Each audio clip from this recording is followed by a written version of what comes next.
ស្រូវជាង 10,000 ហិកតា នៅក្នុងខេត្តចំនួន 7 របស់កម្ពុជាកំពុងរងផលប៉ះពាល់ដោយការខ្វះទឹកលោកគុណគីមអនុប្រធានទី1នៃគណៈកម្មាធិការជាតិគ្រប់គ្រងគ្រោះមហន្តរាយព្រមមានដោយយោងទៅតាមការព្យាករណ៍របស់ក្រសួងធនធានទឹកថាស្ថានភាពរាំងស្ងួតអាចបន្តពី10ថ្ងៃទៅ20ថ្ងៃទៀតបើទោះបីជាមានភ្លៀងធ្លាក់នៅតំបន់ខ្លះក្នុងរយៈពេលប៉ុន្មានថ្ងៃចុងក្រោយនេះក៏ដោយទិន្នន័យរបស់ក្រសួងកសិកម្មនិងគណៈកម្មាធិការជាតិគ្រប់គ្រងគ្រោះមហន្តរាយបង្ហាញថាគិតត្រឹមថ្ងៃទី17ខែកក្កដាឆ្នាំ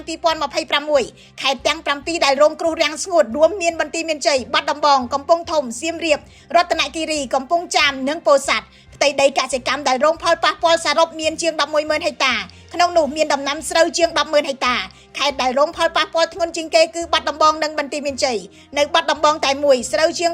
62,000 ហិកតាកំពុងប្រឈមការខ្វះទឹកខណៈដែលសៀមរាបនិងពោធិ៍សាត់ក៏មានស្រូវរងផលប៉ះពាល់ជាង 20,000 ហិកតាដែរលោកគុណគីមបានប្រាប់ News Today នៅថ្ងៃទី20ខែកក្កដាឆ្នាំ2026ថាភ្លៀងដែលបានធ្លាក់នៅខេត្តបាត់ដំបងនិងបន្ទាយមានជ័យក្នុងរយៈពេលប៉ុន្មានថ្ងៃថ្មីនេះបានជួយបង្កើនបរិមាណទឹកនៅតាមអាងស្តុកទឹកប៉ុន្តែទឹកដែលស្តុកទុកនេះអាចប្រើប្រាស់បានត្រឹម2សប្តាហ៍ប៉ុណ្ណោះប្រសិនបើត្រូវបើកប្រឡាយទាំង10ក្នុងពេលតែមួយដើម្បីបញ្ជូនទឹកទៅកាន់តំបន់កសិកម្មដែលស្ថិតនៅឆ្ងាយជាង100គីឡូម៉ែត្រលោកគុណគីមបញ្ជាក់បន្ថែមថាដោយសារប្រភពទឹកមានកំណត់កសិករមួយចំនួនដែលស្ថិតនៅឆ្ងាយពីប្រព័ន្ធធារាសាស្ត្រអាចទទួលបានទឹកមិនគ្រប់គ្រាន់ហើយការសង្គ្រោះដំណាំស្រូវនៅរដូវវស្សាឆ្នាំនេះមិនអាចធ្វើបាន 100% នោះទេលោកសុតកឹមកុលមុនីអ្នកនាំពាក្យគណៈកម្មាធិការជាតិគ្រប់គ្រងគ្រោះមហន្តរាយបានប្រាប់ News Today ដែរថាមូលហេតុចម្បងនៃការខ្វះទឹកនៅឆ្នាំនេះគឺបណ្ដាលមកពីឥទ្ធិពលបាតុភូតអេលនីញ៉ូដែលធ្វើឲ្យបរិមាណទឹកភ្លៀងក្នុងរដូវវស្សាធ្លាក់មិនស្មើគ្នាខណៈដែលប្រភពទឹកដែលនៅសល់ពីរដូវប្រាំងក៏មានកម្រិតទាបផងដែររដ្ឋមន្ត្រីក្រសួងធនធានទឹកលោកថៅជាថាបានឲ្យដឹងថា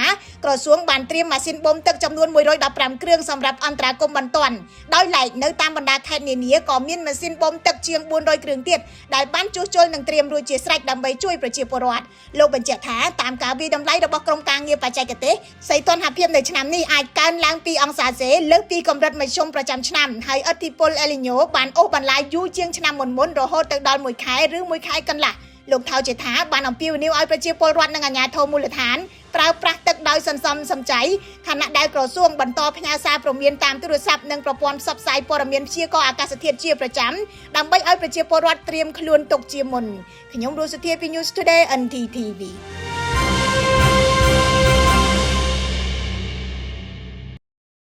ដើម្បីឲ្យបងប្អូនទួរកហើយដើម្បីតបស្នងដល់ការគ្រប់គ្រងនិងការតឹងរឹងចាំក្នុងឱកាសខួប15ឆ្នាំនៃក្រុមហ៊ុនអង្គរ Green ផ្ដល់ជូនຂະຫນាត់យក្សមិនធ្លាប់មានបញ្ចុះតម្លៃពិសេសលើត្រាក់ទ័រ New Holland រហូតដល់$8,500ចំនួនមានកំណត់ផ្ដល់ជូនចាប់ពីថ្ងៃនេះដល់31សីហា2026តែប៉ុណ្ណោះ